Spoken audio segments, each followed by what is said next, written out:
আসসালামু আলাইকুম viewers, welcome back to my channel. কেমন আছেন সবাই? আশা করি ভালো আছেন। আজ আমি আপনাদের সাথে শেয়ার করব আমার খুব পছন্দের একটা রেসিপি। তাহলে চিংড়ি মাছের মালাইকারি রেসিপিটা। এই শীত মৌসুমে চিংড়ি মাছের টেস্টটা কিন্তু অনেক গুণ বেড়ে যায়। সারা বছরের থেকে এই সময় কিন্তু চিংড়ি মাছের স্বাদটা একটু বেশি পাওয়া যায়। আর যদি চিংড়ি মাছের মালাইকারি হয় তাহলে তো মানে আর কোনো কথাই থাকে না। চলুন ভিডিওটা সম্পূর্ণ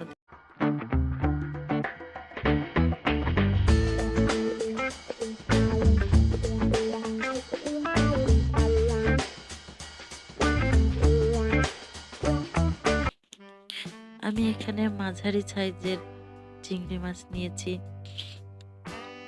7 থেকে 8 পিস। মাছগুলো আমি একটু ভেজে নিব হালকা করে।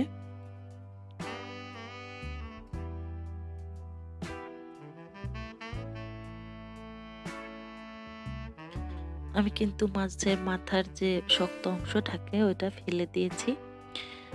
যদি আপনার পরিবারে কেউ ওই অংশটা খেতে পছন্দ করে আপনি কিন্তু রেখে দিতে পারেন।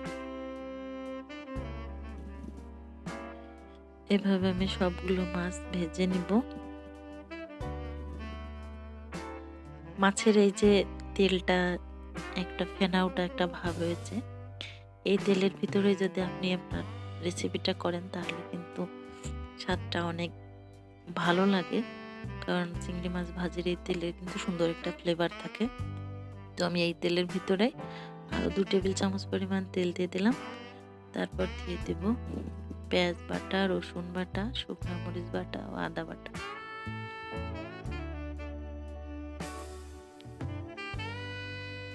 মশলাটা আমি ভালোভাবে কষিয়ে নিব।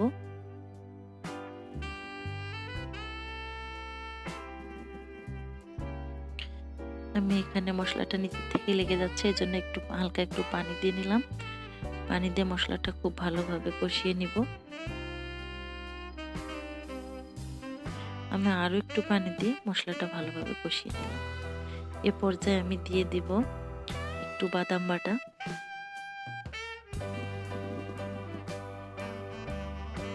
আর একটু নারিকেল দুধ।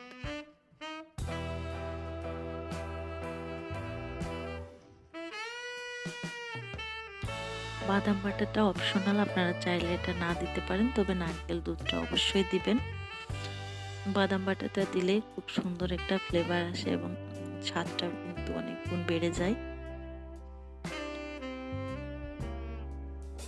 পর্যায়ে আমি হালকা একটু হলুদ গুঁড়া দিয়ে দিব।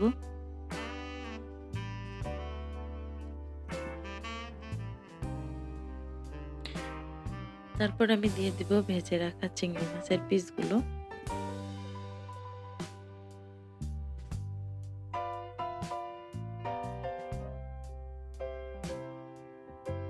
এটা আমি ঢাকনা দিয়ে 10 মিনিটের জন্য ঢেকে দেব।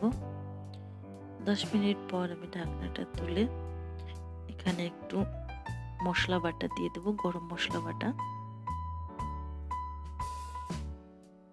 আর দিয়ে দেব একটু দই।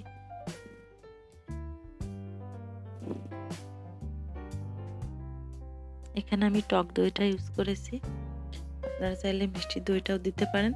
যারা মিষ্টি পছন্দ করেন, অনেকে একটু মিষ্টি খেতে পছন্দ করে। আমি এখানে আরো 5-7 মিনিট জালে এটা নেড়ে চেড়ে রান্না করে নিব।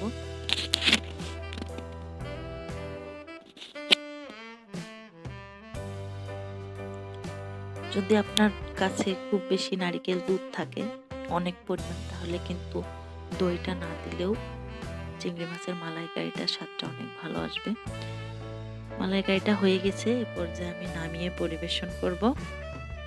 দেখুন খুব সুন্দর একটা কালার হয়েছে এবং ঝোলটা দেখুন খুব সুন্দর গাঢ় একটা ঝোল হয়েছে। আপনি যদি আর একটু ঝোল খেতে চান তাহলে আর একটু আগে নামিয়ে নিতে পারেন। আমি এই মাখা মাখা ঝোলটাই আমার কাছে বেশি ভালো লাগে, তো আমি এইভাবেই নামিয়ে নিয়েছি। অবশ্যই রেসিপিটা আপনারা বাসায় ট্রাই করবেন।